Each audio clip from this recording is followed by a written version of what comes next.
Huzurabad MLA పాడి కౌశిక్ రెడ్డికి ఊరట లభించింది. 2 అదనపు మెజిస్ట్రేట్ బెయిల్ మంజూరు చేశారు. కౌశిక్ రెడ్డిని కరీంనగర్ పోలీసులు నిన్న అరెస్ట్ చేశారు. హైదరాబాద్లోని జూబ్లీ హిల్స్ లో ఆయనను కరీంనగర్ పోలీసులు అదుపులోకి తీసుకున్నారు. కరీంనగర్ 1 టౌన్ పోలీస్ స్టేషన్లో కౌశిక్ రెడ్డిపై 4 కేసులు నమోదయ్యాయి. ఉమ్మడి జిల్లా కరీంనగర్ అభివృద్ధి సంక్షేమ కార్యక్రమాల ప్రణాళిక రూపొందించేందుకు కలెక్టరేట్లో సమావేశం నిర్వహించారు. ఈ సమావేశంలో జగిత్యాల ఎమ్మెల్యే సంజయ్ కుమార్ మాట్లాడుతుండగా కౌశిక్ రెడ్డి అడ్డుకొని దాడికి యత్నించారని సంజయ్ ఏపీ పోలీసులకు ఫిర్యాదు చేశారు. జిల్లా గ్రంథాలయ సంస్థ చైర్మన్ సత్తు మల్లయ్య, ఆర్డీఓ మహేశ్వర్, సుడా చైర్మన్ కూడా ఫిర్యాదు చేశారు. ఈ మేరకు పోలీసులు కౌశిక్ రెడ్డిపై 3 కేసులు నమోదు చేశారు. ఈ కార్యక్రమంలో కౌశిక్ రెడ్డిని హైదరాబాద్ లో అరెస్ట్ చేసి రాత్రి కరీంనగర్ తీసుకొచ్చారు. ఆయనను Karimnagar city police training centre లో ఉంచారు. ఈ నేపథ్యంలో కరీంనగర్ లో అర్ధరాత్రి హైడ్రామా నెలకొంది. ఎమ్మెల్యే కౌశిక్ రెడ్డి అరెస్టు సమాచారం తెలుసుకున్న బీఆర్ఎస్ శ్రేణులు పెద్ద సంఖ్యలో పోలీస్ స్టేషన్ వద్దకు చేరుకొని నినాదాలు చేశారు. నిరసనకు దిగిన కారు పార్టీ నాయకులను పోలీసులు అదుపులోకి తీసుకున్నారు.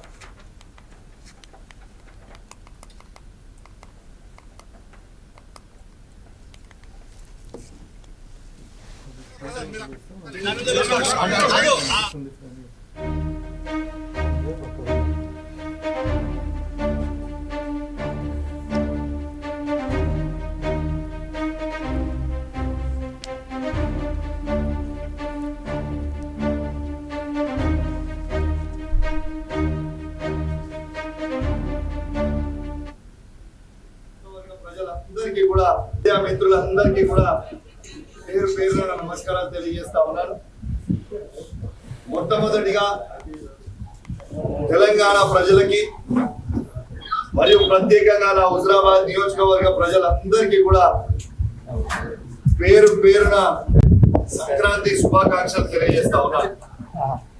దీంతో పాటు నిన్నటి నుంచి జరుగుతున్న హై డ్రామాతో ఈ తెలంగాణ రాష్ట్రంలో అవుతున్న హై డ్రామా, ఈ డ్రామాకి డ్రామా జరుగుతున్నప్పుడు నాకు మద్దతు తెలిపిన గౌరవనీయులు పెద్దలు మా పార్టీ అధ్యక్షుడు కేసీఆర్ గారికి, వర్కింగ్ ప్రెసిడెంట్ కేటీఆర్ గారికి, హరీష్ రావు గారికి, కవిత గారికి, మరియు బీఆర్ఎస్ పార్టీ ఎమ్మెల్యేలకి, బీఆర్ఎస్ పార్టీ ఎమ్మెల్సీలకి, బీఆర్ఎస్ పార్టీ ఎంపీలకి, మరియు ముఖ్యంగా 60 లక్షల బీఆర్ఎస్ పార్టీ సైనికులకి అందరికీ కూడా నా చేతులు జోడించి శిరస్సు వంచి మీ అందరికీ కూడా నా ధన్యవాదాలు తెలియజేస్తా ఉన్నాను. మీ అందరు కూడా నా ఎంబడి ఈ కష్టకాలంలో ఉన్నందుకు కూడా మీ అందరు కూడా ధన్యవాదాలు తెలియజేస్తా ఉన్నాను. దీంతో పాటు ఇవాళ నేను పండుగ కాబట్టి ఇవాళ నేను రాజకీయాలు మాట్లాడొద్దు అనుకుంటా ఉన్నాను. ఖచ్చితంగా రేపు పొద్దున హైదరాబాద్ లో ప్రెస్ మీట్ పెట్టి ఖచ్చితంగా పూర్తి డీటెయిల్స్ గా చెప్తా అని చెప్పి ఈ సందర్భంగా తెలియజేస్తా ఉన్నాను. ఎందుకంటే కోర్టుని గౌరవించాల్సిన పరిస్థితి ఉంది. కోర్టు దాంట్లో కండిషన్ ఉంది, కరీంనగర్ టౌన్ లో ప్రెస్ మీట్ పెట్టొద్దు అని. కాబట్టి మీ అందరు కూడా అర్థం చేసుకుంటారని కోరుకుంటూ నా చేతులు జోడించి మీ అందరికీ కూడా, మరియు ప్రత్యేకంగా నిద్ర లేకుండా ఎలక్ట్రానిక్ మీడియా, ప్రింట్ మీడియా మిత్రులందరూ కూడా పాపం నిద్ర లేకుండా రాత్రంతా కూడా కవర్ చేయడానికి మీ అందరు కూడా ఉన్నందుకు మీ అందరికీ కూడా పేరు పేరున నా ధన్యవాదాలు తెలియజేస్తా ఉన్నాను. మరి నా చేతులు జోడించి మరి ధన్యవాదాలు తెలియజేస్తా ఉన్నాను. మీరు సహకరించినందుకు మరొకసారి ధన్యవాదాలు. మరియు ప్రత్యేకంగా ఎలక్ట్రానిక్ మీడియా, ప్రింట్ మీడియా మిత్రులందరికీ కూడా పేరు పేరున సంక్రాంతి శుభాకాంక్షలు తెలియజేస్తూ సెలవు తీసుకుంటా ఉన్నాను. దీనిపై మరింత సమాచారం మా వరంగల్ ప్రతినిధి సుధాకర్ అందిస్తారు. సుధాకర్, చెప్పండి. నిన్న రాత్రి కౌశిక్ రెడ్డిని మాత్రం బంజారాల హిల్స్ లోని అతని స్వగృహంలో మాత్రం పోలీసులు అరెస్ట్ చేయడం జరిగింది.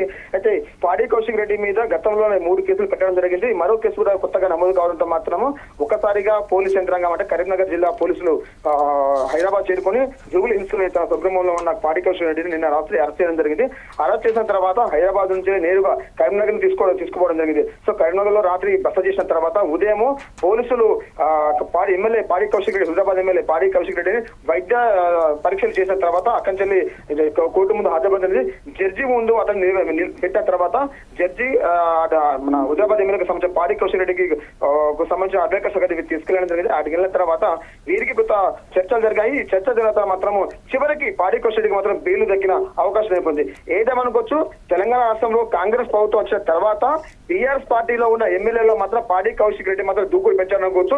గతంలో ఇదే పాడి కౌశిక్ రెడ్డి ఇప్పుడు బీఆర్ఎస్ నుంచి గెలుపొందడం జరిగింది. కానీ బీఆర్ఎస్ పార్టీలో రాకముందు పాడి కౌశిక్ వచ్చి కాంగ్రెస్ పార్టీలో గతంలో 2 సార్లు కూడా ఎమ్మెల్యేగా బరిలో నిలబడడం జరిగింది. అప్పుడు ఓటే పాలయ్యారు. సో ఈటల రాజేందర్ వచ్చేసి హుజరాబాద్ ఎమ్మెల్యేగా కొనసాగిన నేపథ్యంలో అక్కడ బై ఎలక్షన్స్ రావడము, దాని తర్వాత ఈటల రాజేందర్ అలాగే బీఆర్ఎస్ పార్టీ నుంచి వెళ్ళి పాడి కౌశిక్ రెడ్డి ఇద్దరు బరిలో ఉండడం ద్వారా అప్పుడు ఓటే పాలక జరిగింది. కానీ ఈటల రాజేందర్ కాంగ్రెస్ బీఆర్ఎస్ పార్టీ వీడి బీజేపీకి వెళ్ళడము, అలా బీజేపీ పార్టీకి బీఆర్ఎస్ పార్టీలోకి పాడి కౌశిక్ వెళ్ళడం ద్వారా మాత్రం చివరి క్షణాల్లో ఒక ఉత్కంఠ వాతావరణంలో పాడి కౌశిక్ రెడ్డి గెలుపొందడం జరిగింది. గెలిచిన తర్వాత నుంచి ప్రతిసారి కాంగ్రెస్ పార్టీలో ఉన్న ఎమ్మెల్యేల మీద, రాష్ట్ర ముఖ్యమంత్రి మీద, మంత్రుల మీద ఏకతాటిగా మాటలు తూటాలు చేస్తూ పాడి కౌశిక్ రెడ్డి కొనసాగిన నేపథ్యం కనబడుతుంది. ఈ నేపథ్యంలో గత నెల వచ్చేసి కరీంనగర్ జిల్లా కేంద్రంలో వచ్చేసి రూరల్ డెవలప్మెంట్ చర్చ జరుపుతున్న నేపథ్యంలో అక్కడున్న అధికారుల మీద, ఆర్డీఓ మీద పాడి కౌశిక్ రెడ్డి దురుసుడుగా ప్రవర్తించడము, ఆవేశంగా వెళ్లి వాళ్ళకి ఘర్షణ విధంగా చేయడం ద్వారా మాత్రం అప్పుడే వారి మీద కేసు పెట్టడం జరిగింది. ఈ కేసులో కొంత కాలయాపన జరిగింది. కానీ చివరికి అధికార యంత్రాంగం వచ్చేసి పాడి కౌశిక్ రెడ్డిని అరెస్ట్ చేయాలనే ఉద్దేశంతో మాత్రం నిన్న రాత్రి హైదరాబాద్ లోని బంజారాహిల్స్ లో ఇంటికి వెళ్లేసి అరెస్ట్ చేసి కన్వెన్స్ తరలించారు. ఇదంతా తరుణంలో మాత్రం ఈ రోజు మాత్రం పాడి కౌశిక్ రెడ్డికి మాత్రం బెయిల్ వచ్చింది. దీంట్లో మాత్రం పాడి కౌశిక్ రెడ్డికి మాత్రం కొంత ఊరట లభింది అనుకోవచ్చు. కానీ పాడి కౌశిక్ రెడ్డిని అరెస్ట్ చేసిన తర్వాత బీఆర్ఎస్ నాయకులు ప్రతి ఒక్క మాత్రం తీవ్రంగా ఘర్షణకు వెళ్లడము, ధర్నాలు చేయడం జరిగింది. ఏదేమైనా కాంగ్రెస్ ప్రభుత్వం అధికారంలో వచ్చిన తర్వాత ఈ కాంగ్రెస్ పార్టీపై ఎక్కువ దూకుడు పెంచిన వ్యక్తి మాత్రం పాడి కౌశిక్ అనుకోవచ్చు. తెలుసా? Okay, thank you Sudhakar.